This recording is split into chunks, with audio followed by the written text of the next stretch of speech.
It's quite an overwhelming experience. As soon as you've stepped one foot in, you are in the thick of the action. Some councils have decided no strip clubs at all. Why should one bad strip club ruin it for the rest of them? I'm Rosie Blau, co-host of the Intelligence podcast.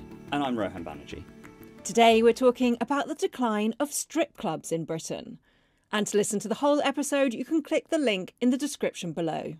Rohan, I've never actually been to a strip club. What's it like? It's quite an overwhelming experience.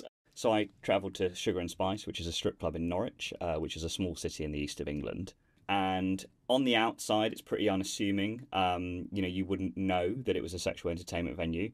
And then you go in and literally from street level, as soon as you've stepped one foot in, you are in the thick of the action. There is a tabletop with the poles in the middle. There's glossy furniture, leather seats. There's doorway curtains that lead down to more private booths. Lots of bright colours, lots of flashing lights.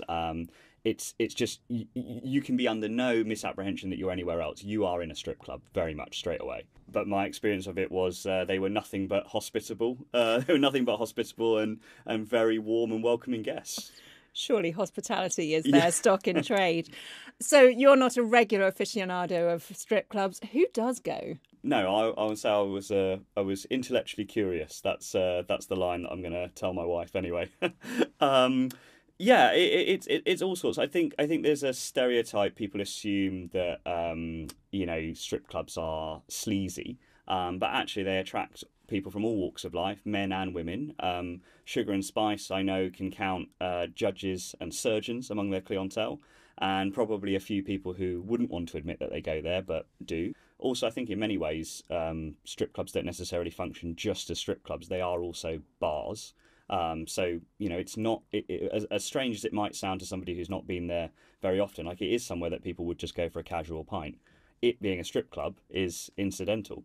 And are strip clubs doing well? I mean, I would think that the world of online porn means you don't need them so much. I think strip clubs fight a couple of things. They fight reputational struggles, and also they fight the general hospitality struggle. They're coping with the cost of living crisis like everywhere else. Are they doing well? It depends on when, where, and what kind of club, really. As with any hospitality business, I think the good ones will do better than the bad ones, but they're all facing similar challenges. And the numbers, I mean, how many are there? So there are now, I think, less than 200, I think closer to 150 strip clubs in Britain.